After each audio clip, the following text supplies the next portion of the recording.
Patches को neckline की designing में कैसे इस्तेमाल किया जाता है, आज की वीडियो में नेकलाइन की डिज़ाइनिंग आपसे शेयर करूंगी। सबसे पहले ऑर्गेन्जा को हमने काबिया कर लेना है और एक्स्ट्रा ऑर्गेन्जा रिमूव कर देनी है।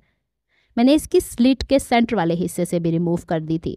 गले की चौड़ाई रखी 3.5 इंच, गहराई रखी 4.5 इंच और गोल गला कट कर लिया है। सेंटर स्लिट का हिसाब हमने अपने पैच की हाइट के अकॉर्डिंग रखा है, जहाँ तक हमें ओपन हिस्सा चाहिए।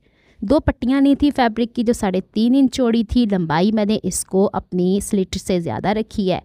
बॉटम से इसे मैंने फोल्ड कर लिया था और इसके किनारों को मैंने UHU की मदद से पेस्ट कर लिया ताकि ये हिले जुले नहीं। यहाँ तक सिलाई करके पक्का कर लेना है और दूसरी तरफ सिलाई ऊपर की तरफ जाएगी। आपने हाफ बूट के गैप का ही ध्यान रखना है क्योंकि हमारी स्लिट का हिसाब यहाँ पे 1/2 इंच था, तो हाफ बूट का गैप तकरीबन 1/4 इंच बनता है। इसके बाद इस पट्टी को यूं बैक की तरफ फोल्ड करना है कि 1/4 इंच ही फ्रंट की तरफ रहे। बॉटम से इसकी लुक कुछ ऐसे आने वाली है।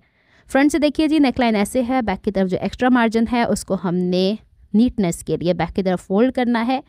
अब इस चीज़ को कैसे सिक्योर किया जाए, आप तुरपाई करना चाहते हैं तो ज़रूर कर लें, लेकिन मुझे यहाँ पे डबल साइडेड टेप लगानी है। इसकी वजह आपको आगे चल के नज़र आ जाएगी। दोनों साइड्स पे मैंने इसी तरह डबल साइडेड टेप लगा दी है। ये काफ़ी हैंडी रहती है। अगर आप मशीन चलाना चाहती हैं तो आप मशीन भी चला सकती हैं। चलिए जनाब, दोनों हिस्सों को हम लोगों ने इसी तरह प्रेस कर लिया है। बॉटम की तरफ लगाने वाला कपड़ा तैयार कर लिया है और जितनी गले की गहराई थी उस हिसाब से नीचे पेस्ट किया है अभी। इसके बाद मैं यहाँ पे पैच को भी पेस्ट कर रही हूँ। अभी तक कोई भी सिलाई मज़ीद नहीं लगी, बस एक ही सिलाई लगी है जो कि पट्टी को स्टिच करने में लगी थी। थोड़े थोड़े UHU लगानी है। अगर आप पैच खुद लगा सकती हैं दैन इट्स ओके, नहीं तो मार्केट से लगा लें। गला जो सेंटर से निकला था हमारा कपड़ा, उस हिसाब से उसके बाहर 1/2 इंच, उसके बाहर 1 इंच का जो मार्जिन होता है उसे ले लेना है। इसके अंदर और बाहर आधा इंच का मार्जिन ले लेना है। बाहर की तरफ वाला फैब्रिक तो हमने 1/2 इंच फोल्ड कर लिया था और अंदर वाले को हमने गले के हिसाब से यूँ रख के और इसके साथ स्टिच कर लेना है। इसमें वी कट्स लगाने ज़रूरी होते हैं ताकि बैक की तरफ पलटना आसान रहे।